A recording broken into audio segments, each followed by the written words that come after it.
Halo,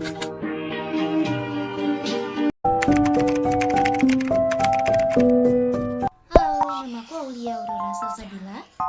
Halo, aku Patricia Fiani. Halo, namaku Hairunisa. Halo, saya Sintia Anggraini Widianiru. Nah, di sini kami akan menjelaskan tentang 10 kode etik pariwisata. Disimak ya. Kode etik pariwisata yang pertama yaitu kontribusi ke pariwisataan untuk membangun saling pengertian dan juga saling menghormati antar penduduk dan juga masyarakat, pemahaman dan dukungan terhadap nilai-nilai etika yang umum bagi kemanusiaan dengan sikap toleransi dan menghormati keberagaman agama, falsafah dan keyakinan moral. Semuanya adalah landasan dan juga konsekuensi dari kepariwisataan yang bertanggung jawab. Para pemangku kepentingan dalam pembangunan kepariwisataan dan wisatawan itu sendiri harus menghormati kondisi sosial dan tradisi budaya serta kehidupan sehari-hari masyarakat, termasuk menghormati keberadaan mereka yang tergolong sebagai kelompok minoritas atau penduduk asli, baik secara perorangan maupun secara kolektif. Kepariwisataan adalah kegiatan yang sering diasosiasikan sebagai beristirahat ataupun bersantai, olahraga dan hubungan dengan alam dan budaya haruslah direncanakan dan diwujudkan sebagai sarana mulia bagi pemenuhan kualitas hidup baik secara perorangan ataupun secara kolektif. Kode etik pariwisata yang ketiga yaitu kepariwisataan sebagai faktor pembangunan berkelanjutan.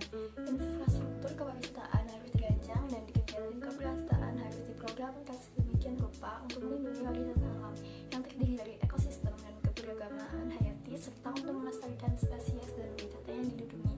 Para pemangku kepentingan pembangunan pariwisata harus dapat menerima pemberlakuan pembatasan dan penghambatan atas kegiatan mereka apabila itu diberlakukan secara khususnya terhadap wilayah yang sensitif seperti padang gurun, wilayah kutub atau wilayah pegunungan tinggi, wilayah pesisir hutan tropis atau dengan rawa-rawa sebagai wilayah yang tepat untuk mengembangkan taman nasional atau wilayah yang dilindungi.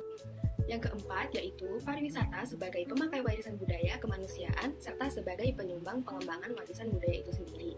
Maksudnya, kegiatan pariwisata itu berkontribusi kepada pengembangan dan pelestarian budaya di suatu destinasi pariwisata. Sumber daya pariwisata merupakan warisan milik masyarakat yang berada di wilayah itu dan memiliki hak kewajiban khusus terhadapnya. Kebijakan pembangunan kepariwisataan harus diteruskan kepada generasi mendatang seperti penghormatan terhadap warisan kekayaan seni, arkeologi, dan budaya yang harus dilindungi. Contohnya, kegiatan pariwisata harus direncanakan sedemikian rupa untuk memungkinkan kelangsungan hidup dan perkembangan hasil-hasil budaya, seni tradisional, dan seni rakyat. Selanjutnya yang kelima yaitu kepariwisataan adalah kegiatan yang menguntungkan bagi masyarakat dan negara penerima wisatawan. Maksudnya dengan adanya suatu destinasi wisata, maka akan membuka lapangan pekerjaan baru bagi masyarakat sekitar. Masyarakat sekitar harus diikutsertakan dalam kegiatan kepariwisataan dalam setiap kebijakan, meningkatkan tarif hidup masyarakat setempat, dan harus memperoleh manfaat secara adil dalam bidang ekonomi, sosial dan budaya, khususnya kesempatan bekerja langsung maupun tak langsung dari kegiatan kepariwisataan. Dengan adanya destinasi wisata ini, masyarakat sekitar destinasi tersebut menjadi makmur dan pariwisata menjadi pemicu pertumbuhan ekonomi sebuah negara dan penyumbang devisa terbesar. Oleh karena itu, sektor pariwisata sangatlah penting. Yang keenam ini menjelaskan tentang kewajiban para pemangku kepentingan pembangunan pariwisata. Topik ini membahas para pelaku profesional di bidang pariwisata mempunyai kewajiban untuk memberikan kepada para wisatawan suatu informasi yang objektif dan jujur tentang tempat-tempat tujuan dan kondisi perjalanan, penerimaan, dan tempat tinggal. Contohnya seperti dibangunnya jembatan swadaya penghubung antara kota dan pasar dengan Pulau Sarangan setidaknya memberikan dampak positif terhadap perkembangan desa Sarangan setempat. Akses keluar masuk desa Sarangan menjadi lebih mudah, para wisatawan ataupun warga Denpasar yang akan melakukan kegiatan spiritual pun bisa terbantu. 7 yaitu hak dasar berwisata. Topik ini membahas kemungkinan untuk memenuhi keinginan baik secara langsung maupun pribadi untuk mengenal dan menikmati kekayaan planet bumi merupakan suatu hak terbuka bagi seluruh penduduk dunia. Keikutsertaan yang lebih luas dalam kepariwisataan nasional dan internasional harus dipertimbangkan sebagai salah satu perwujudan terbaik dari perkembangan yang berkelanjutan dan tidak terhalang oleh berbagai kendala. Contohnya seperti hak kepariwisataan Pulau Sarangan sudah terpenuhi jika dilihat dari kewajiban pedagang, mereka sudah menerapkan pada wisatawan. Kewajiban pedagang adalah menerapkan keramah-tamahan atau hospitality pada wisatawan. Hal ini dapat dilihat dari keakraban pedagang dengan wisatawan di sana. Lalu kewajiban pedagang lainnya adalah tidak mengganggu wisata yang sedang berlibur ke Pulau Sarangan. Sedangkan hak para pedagang adalah mendapatkan imbalan berupa uang dari hasil jualan dan jasa mereka. Yang ke-8 ini yaitu hak para pekerja dalam pengusaha dalam industri pariwisata. Di sini para wisatawan dan pengunjung mempunyai hak yang sama seperti warga negara. yang dikunjungi dalam hal kerahasiaan data dan informasi pribadi mereka, terutama apabila data dan informasi itu disimpan dalam bentuk elektronik. Contohnya seperti saat ini Pulau Serangan sudah mengalami perkembangan meskipun proyek ini terbengkalai atau bisa dikatakan sudah mencapai titik penghabisan yang susah untuk diperbaiki. Namun kegigihan warga setempat untuk mengembangkan kembali Pulau Serangan terbukti dengan meningkatnya jumlah wisatawan yang berkunjung ke Pulau Serangan.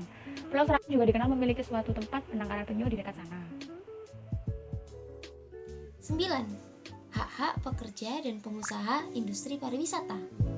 Hak-hak mendasar para pekerja digaji, pekerja bebas dalam kegiatan industri pariwisata, dan kegiatan yang terkait harus mendapatkan jaminan dari pemerintah negara asal maupun negara tujuan. Dengan perhatian khusus sehubungan dengan kendala-kendala tertentu, terutama yang berkaitan dengan sifat musiman dari kegiatan mereka. 10. Pelaksanaan prinsip-prinsip kode etik. Para pelaku pariwisata bekerja sama dalam mengimplementasikan prinsip-prinsip ini dan wajib melaksanakan pengawasan terhadap efektivitas pelaksanaannya. Sekian video dari kelompok kami tentang 10 kode etik pariwisata. Kurang lebihnya kami mohon maaf dan terima kasih.